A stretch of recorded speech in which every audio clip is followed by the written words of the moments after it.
Existen historias que atraviesan siglos, contadas en susurros, de generación en generación, como una advertencia que nadie se atreve a ignorar. Entre esas historias, pocas están tan marcadas por el dolor como la de La Llorona, la mujer de las lágrimas eternas. Pero antes de ser el alma en pena que muchos temen escuchar en los caminos oscuros, La Llorona fue simplemente María. Una mujer de carne y hueso, con sueños, vanidades y un corazón tan humano como el mío y el tuyo.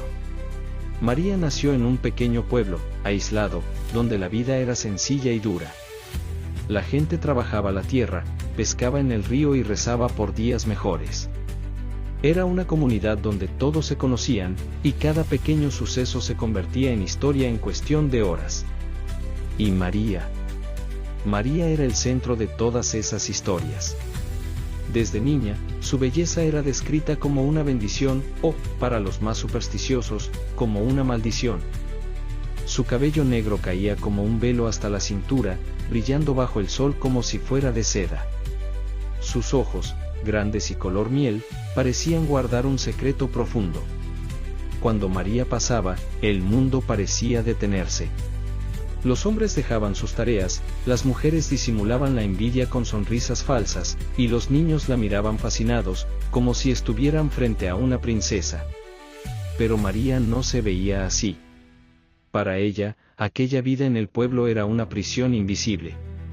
Cada mañana, al caminar hacia el río para buscar agua, miraba al horizonte y soñaba con un mundo diferente. Un mundo donde vestiría ropas finas, bailaría en grandes salones y sería tratada como una reina. Sabía que era hermosa, y creía que esa belleza era su boleto de salida de aquel lugar. Los jóvenes del pueblo, por supuesto, quedaban encantados. Muchos intentaron conquistar a María con regalos humildes, un collar de conchas, un pañuelo bordado a mano, flores recogidas al amanecer. Pero María, educada pero firme, los rechazaba uno por uno. Ella no quería una vida dichosa, con un esposo sudoroso de las cosechas y noches alrededor del fuego hablando de siembras. María quería más. Soñaba con un hombre diferente. Un hombre de tierras lejanas, rico, poderoso, que la viera no solo como una bonita muchacha de un pueblo perdido, sino como una dama digna de grandes historias. Eso hizo que muchos comenzaran a murmurar. Decían que María era orgullosa, que se creía superior, que terminaría sola. Pero ella, indiferente a los rumores, seguía su rutina, cargando cubos de agua con la cabeza en alto, como si desfilara en un palacio. Había algo en María que la hacía intocable. Una mezcla de pureza y distancia. Era como una rosa blanca en medio del barro del pueblo, hermosa, pero imposible de alcanzar sin ensuciarse. Y ella lo sabía. Sabía del poder que ejercía sobre todos a su alrededor.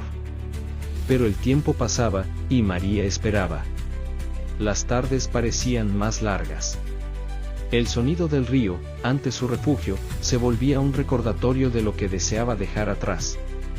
Y fue en una de esas tardes, cuando el sol comenzaba a morir en el horizonte y el cielo se vestía de tonos dorados, que el destino llamó a su puerta. María estaba sentada a la sombra de un árbol, cerca del río, cuando escuchó el sonido de cascos. Lentamente, levantó la mirada y vio, a lo lejos, una figura que parecía haber salido de sus sueños. Un caballero, montado en un caballo blanco, avanzaba por el camino de tierra. Vestía ropas finas, de telas que el pueblo jamás había visto, con detalles dorados que brillaban bajo el sol. Su sombrero de ala ancha ocultaba parcialmente su rostro, pero incluso a la distancia, María pudo sentir sus ojos fijos en ella. El pueblo se detuvo. Las mujeres salieron a las puertas de sus casas, los hombres fruncieron el ceño, desconfiados. Pero María sonrió, como si ya supiera que ese momento le pertenecía. El caballero, al acercarse, se quitó el sombrero y la saludó con una leve inclinación de cabeza.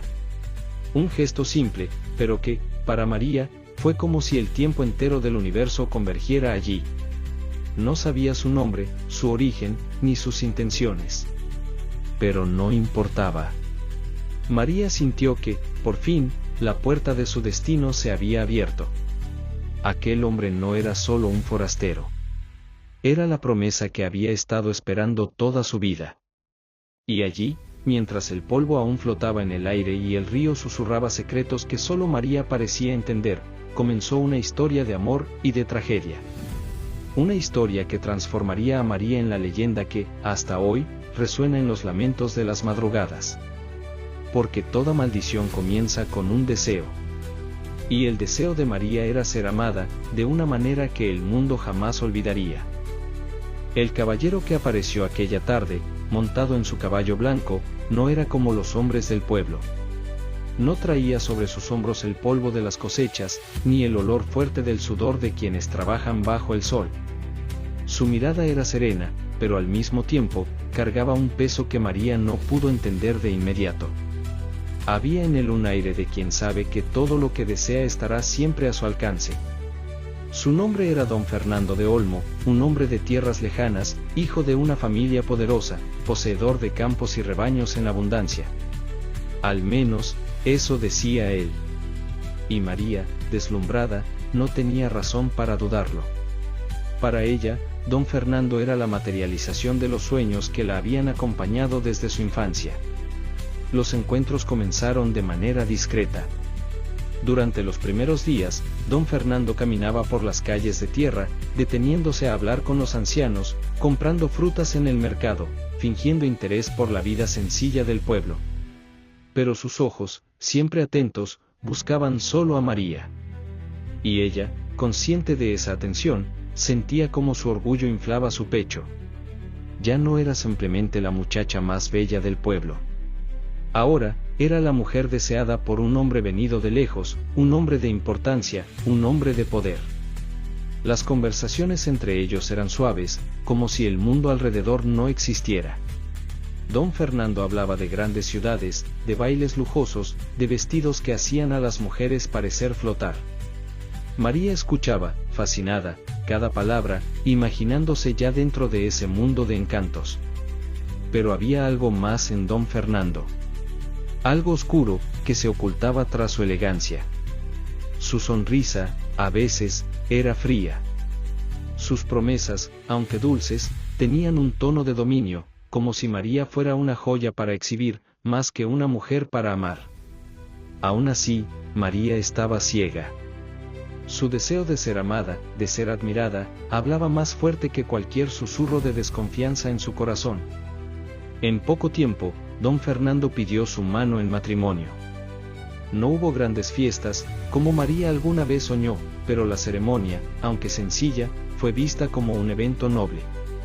Las mujeres del pueblo, antes envidiosas, la miraban con admiración. Los hombres, derrotados, bajaban la cabeza ante el forastero que había conquistado a la rosa blanca del pueblo.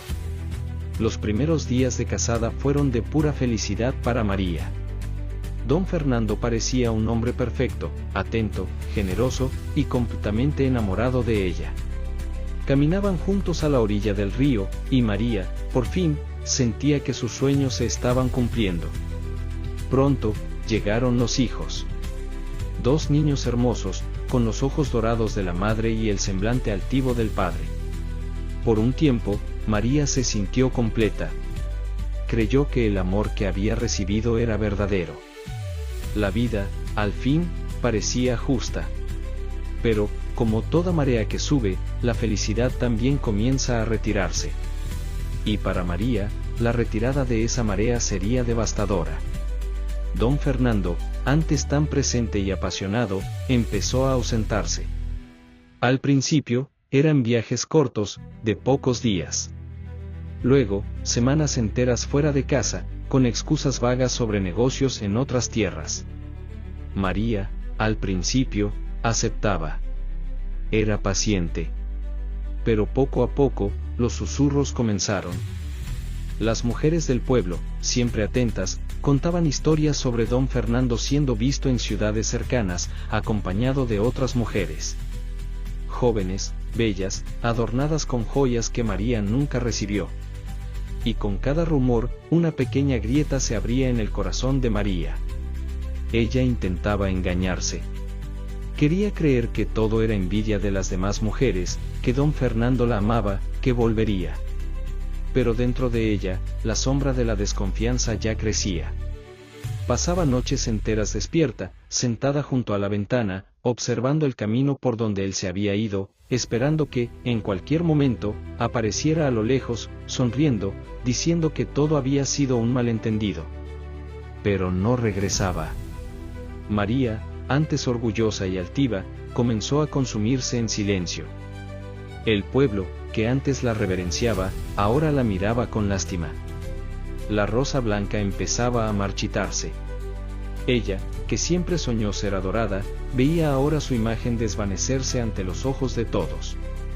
Y entonces, en una mañana de cielo nublado, María recibió una noticia que haría desmoronar su mundo.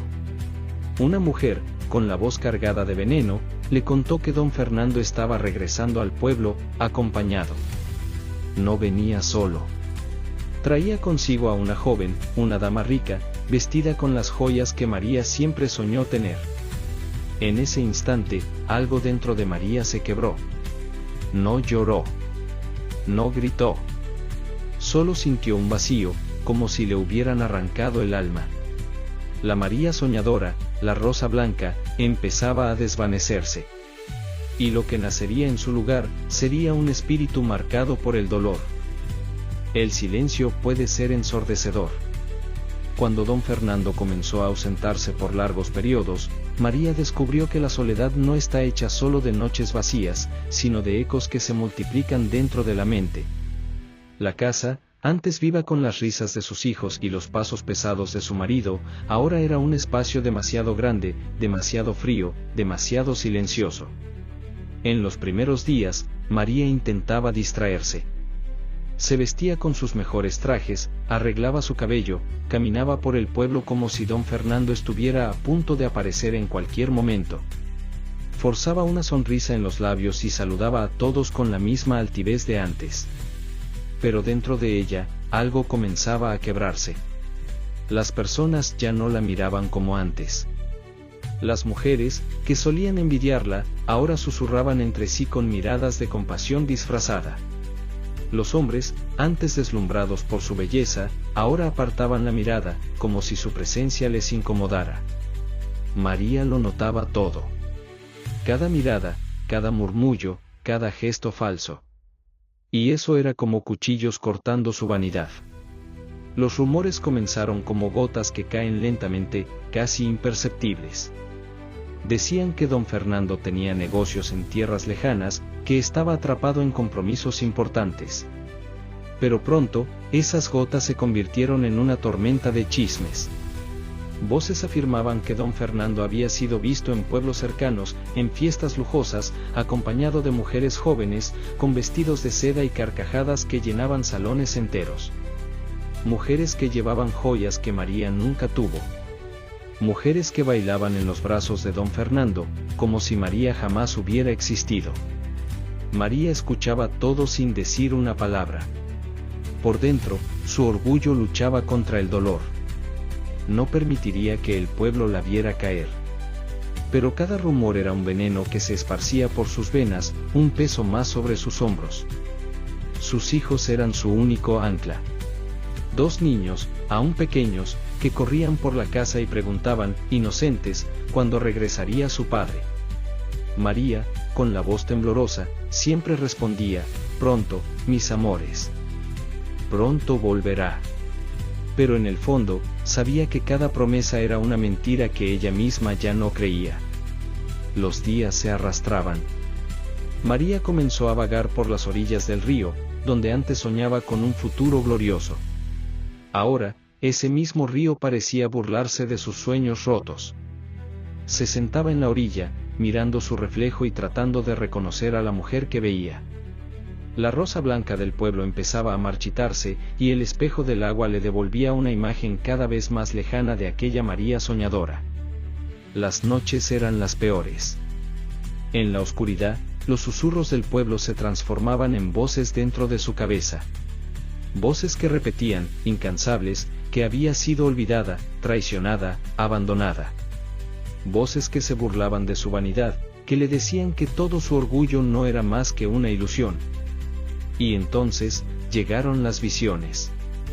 María, consumida por el cansancio y el dolor, comenzó a imaginar escenas. Veía a don Fernando en otros brazos, escuchaba risas femeninas resonando dentro de su casa vacía. En ciertas noches, creía oír pasos afuera, como si él estuviera regresando.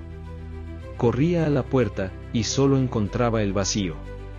Con cada decepción, con cada nueva historia que llegaba a sus oídos, María se alejaba más de la realidad.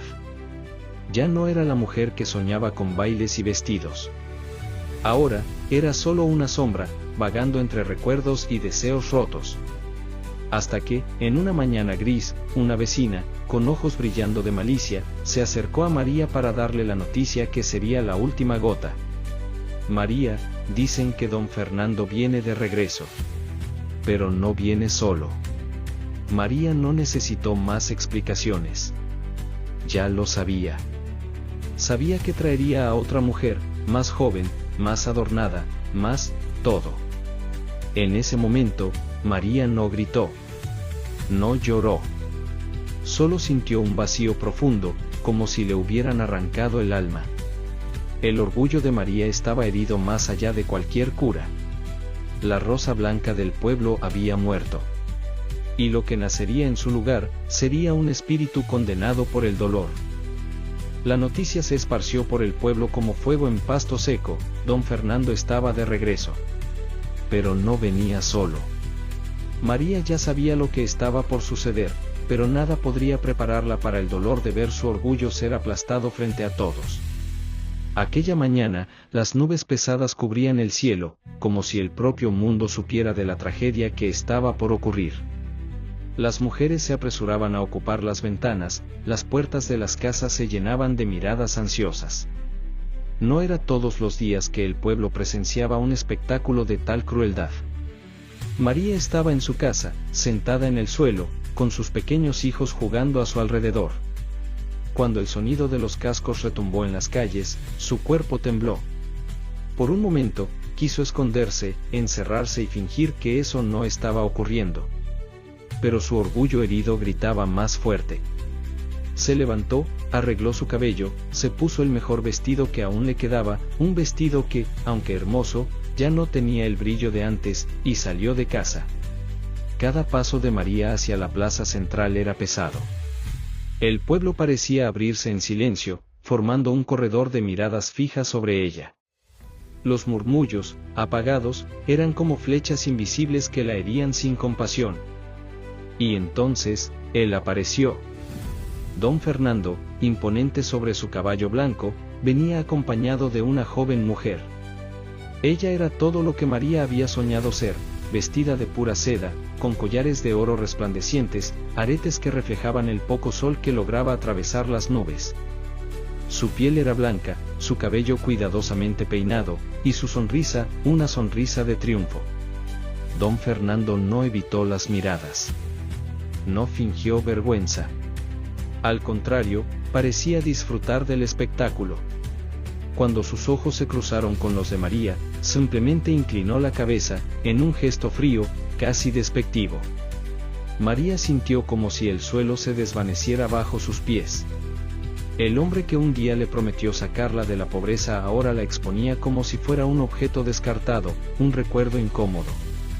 Escuchó una risita proveniente de un grupo de mujeres y sintió como su rostro ardía. Pero María no lloró.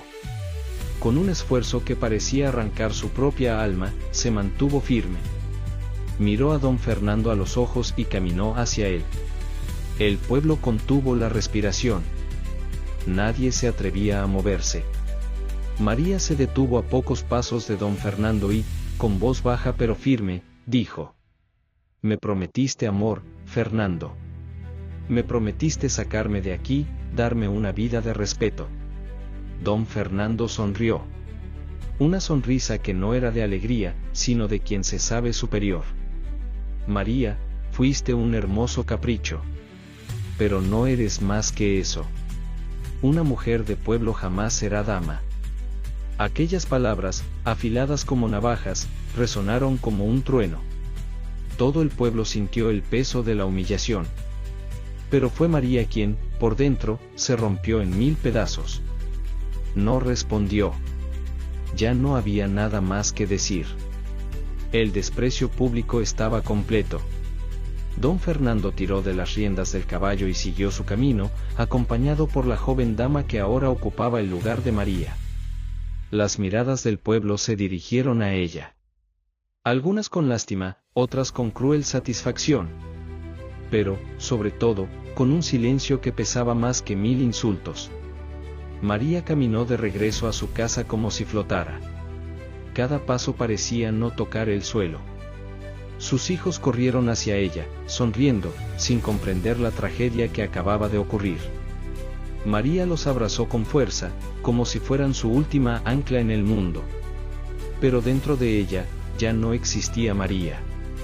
En aquella plaza, ante los ojos de todos, la rosa blanca fue arrancada de raíz.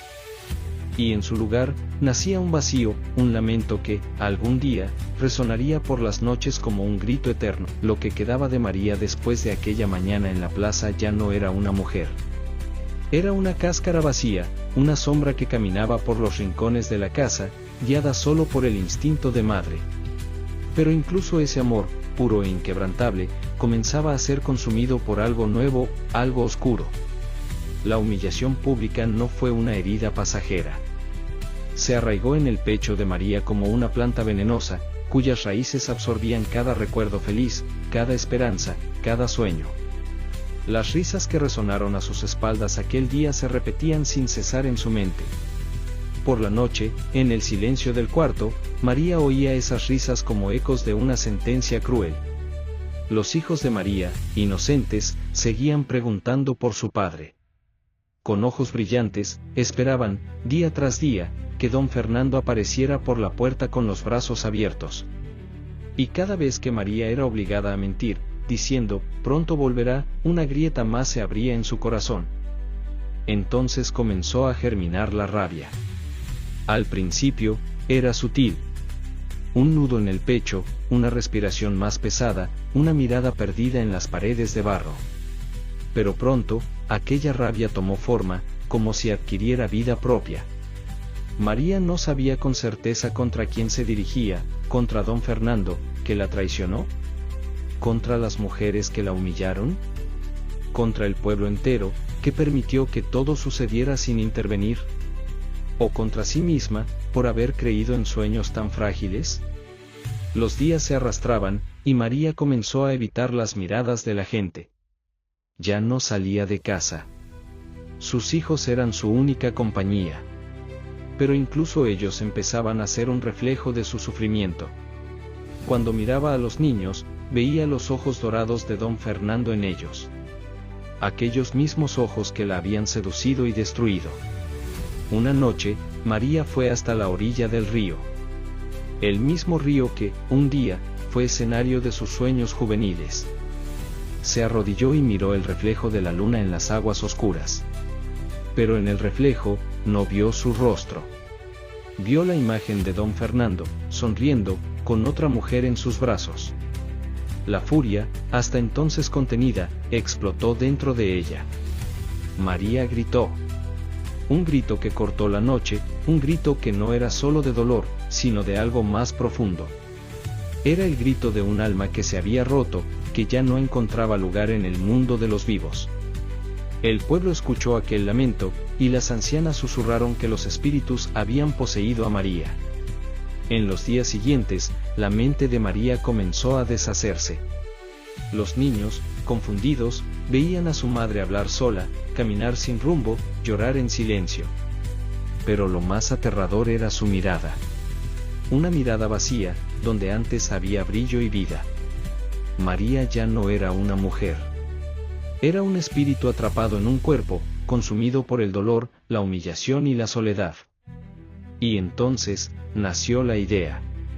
Una idea susurrada por el río, por el viento, por los propios ecos de su dolor. Si don Fernando la había destruido, si el pueblo le había dado la espalda, si Dios había permitido tanta injusticia, entonces era hora de devolverle al mundo el dolor que le había sido entregado. No con palabras. No con lágrimas. Sino con un acto que marcaría para siempre la memoria de todos. Aquella noche, mientras los niños dormían tranquilos, María se sentó al borde de la cama y los observó durante largos minutos.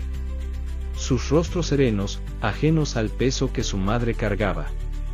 Pero, en su mente, los ojos dorados de ellos eran los mismos ojos de don Fernando, y María ya no podía distinguir dónde terminaba el amor y comenzaba el dolor. La furia estaba completa. Y con ella, nacía la Llorona. Aquella madrugada, el pueblo dormía en un silencio profundo. Las ventanas estaban cerradas, los faroles apagados, y el único sonido que llenaba el aire era el del río corriendo tranquilamente, como si susurrara secretos antiguos. Pero dentro de aquella casa humilde, donde vivía la rosa blanca del pueblo, el silencio era distinto. Era un silencio denso, asfixiante, que anunciaba que algo terrible estaba por suceder. María estaba sentada al borde de la cama. Sus hijos dormían, inocentes, ajenos a la tormenta que se formaba en el corazón de su madre. Ella los observaba con una mirada vacía, como si ya no los reconociera como parte de sí. El dolor, la humillación y la soledad se habían transformado en una furia ciega. Y ahora, esa furia le susurraba un único pensamiento: ellos son la continuación de él. La mente de María ya no razonaba con claridad. Todo lo que quedaba era la certeza de que necesitaba acabar con el dolor. Y, esa noche, la única manera de silenciar los ecos del desprecio sería a través de un acto que nadie jamás se atrevería a olvidar. Con pasos lentos, María se levantó. Su figura, antes tan llena de vida, ahora era solo una sombra deslizándose por los rincones oscuros de la casa. Tomó a sus hijos en brazos, uno por uno, y los cubrió de besos silenciosos. No había lágrimas en sus ojos. No había duda. Salió de la casa y caminó por las calles desiertas, cargando a los niños dormidos. A cada paso, el peso parecía disminuir, como si una fuerza invisible la guiara directamente al destino. Las casas del pueblo la observaban en silencio. Era como si las paredes supieran lo que estaba a punto de ocurrir, pero, al igual que los habitantes, permanecieran mudas. Al llegar a la orilla del río, María sintió el viento frío acariciar su rostro. El agua corría tranquila, reflejando la luz pálida de la luna. Aquel río, que un día fue su refugio de sueños, ahora sería el altar de su venganza silenciosa. Se arrodilló, colocó a sus hijos a su lado, y por primera vez en mucho tiempo, sonrió. No era una sonrisa de felicidad, sino de liberación. Los susurros en su mente cesaron. El dolor desapareció. Solo quedaba un vacío sereno. Con manos temblorosas, María tomó al hijo más pequeño. Lo acercó a las aguas y, con un último susurro, le dijo: «Perdóname, mi amor, ya no habrá más dolor». Y entonces, lo soltó. El silencio fue absoluto. Ni el río se atrevió a hacer ruido. Repitió el gesto con el segundo hijo. La misma ternura, el mismo susurro, el mismo acto irreversible.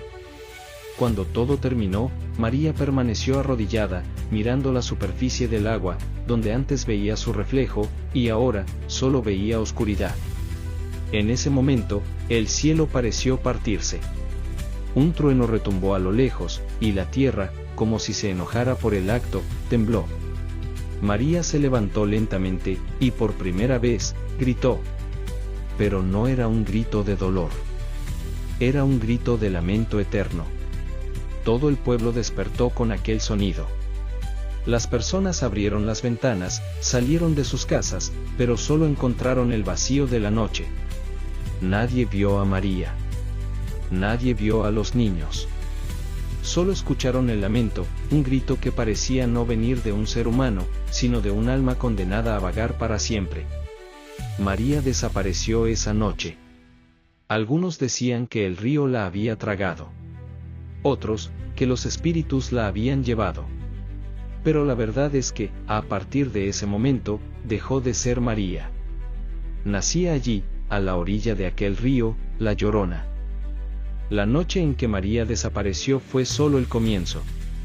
El pueblo, que antes la había visto con envidia y deseo, ahora estaba atormentado por un miedo sin nombre. Las personas susurraban, bajito, con miradas desconfiadas, como si temieran que el propio aire pudiera traer de vuelta el eco de sus pecados. Pero el lamento no tardó en llegar.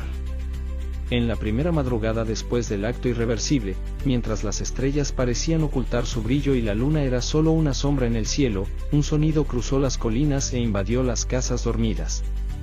Era un llanto. Un lamento profundo, desgarrador, como si 1000 almas lloraran al unísono, pero al mismo tiempo, era inconfundible, era la voz de María. ¡Ay, mis hijos!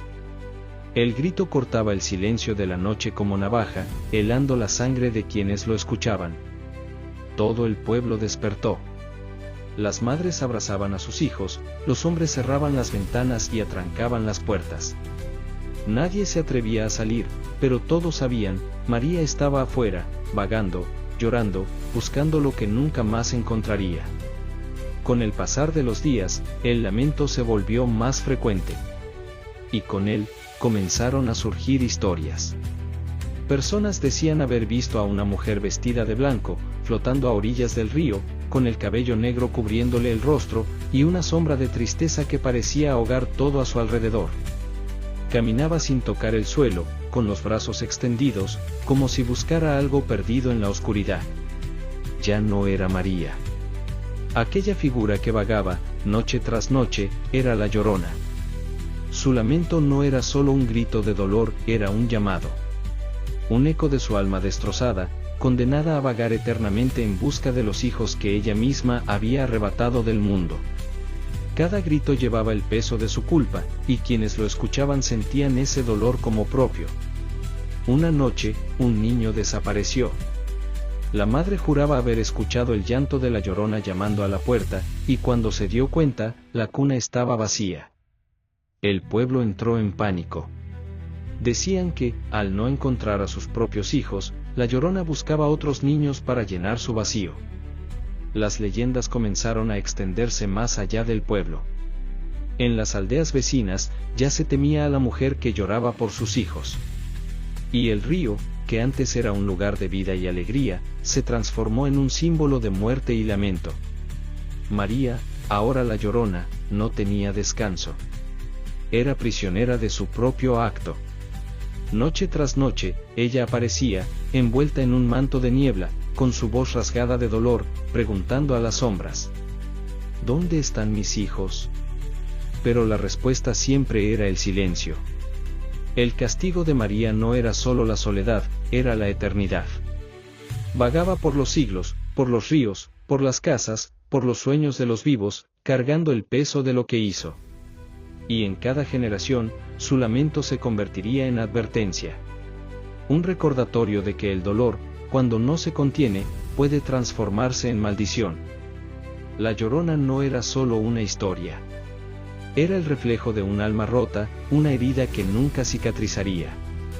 Y mientras existieran noches, ríos y madres que amaran a sus hijos, su lamento sería escuchado.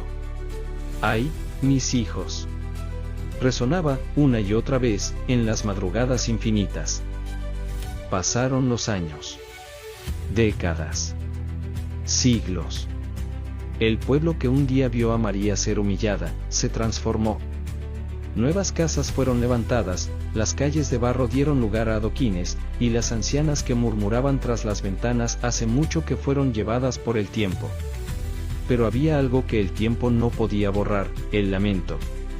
La Llorona nunca se fue. Con cada generación, su llanto cruzaba las madrugadas, rasgando el silencio como una maldición viva. Decían que en las noches de luna llena, era posible verla caminando a orillas del río, vestida de blanco, con el cabello negro flotando al viento, llorando por los hijos que nunca encontraría. Y no importaba cuánto cambiara el mundo, la leyenda permanecía. Los ancianos enseñaban a los jóvenes que, al caer la noche, era peligroso acercarse al río. Las madres contaban la historia como advertencia, para que sus hijos supieran que hay dolores que no deben ser provocados, y que el respeto por los lamentos antiguos es una sabiduría ancestral. Pero la Llorona no era solo un cuento para asustar niños. Hubo relatos de personas que juraron haber visto su silueta al borde de sus camas, en las noches más oscuras, llorando en silencio. Otros decían que, al escuchar el lamento a lo lejos, había que encerrarse en casa, pues si el llanto se acercaba, la muerte no tardaría en llegar. En las grandes ciudades, la historia se esparció como folclore, como un mito lejano. Pero en las aldeas, en los pequeños poblados, la Llorona era una presencia real. Algunos creían que no solo buscaba a sus propios hijos, sino a cualquier niño que fuera descuidado, cualquier inocente que cargara con el peso del abandono. Y así, la Llorona atravesó el tiempo. Pasó a ser contada en canciones tristes, en versos de poetas que intentaban traducir el dolor de una madre condenada. Pero ni las palabras más bellas podían capturar la esencia de aquella alma errante. Porque el verdadero tormento de la Llorona no era ser temida por los vivos, sino ser ignorada por los muertos. Ni el río, que fue su cómplice, ni los espíritus, que la observaron, jamás le respondieron. Su lamento resonaba en la eternidad, y su historia era contada, no como un final, sino como un ciclo. En las noches de viento, cuando los árboles susurran y el agua de los ríos se agita, la Llorona aún está allí. Su silueta cruza las nieblas, y su grito, siempre el mismo, corta el mundo. ¡Ay, mis hijos! Porque hay lamentos que el tiempo no puede callar. Y hay dolores que, al ser ignorados, se transforman en leyendas. Y la Llorona, ella nunca muere.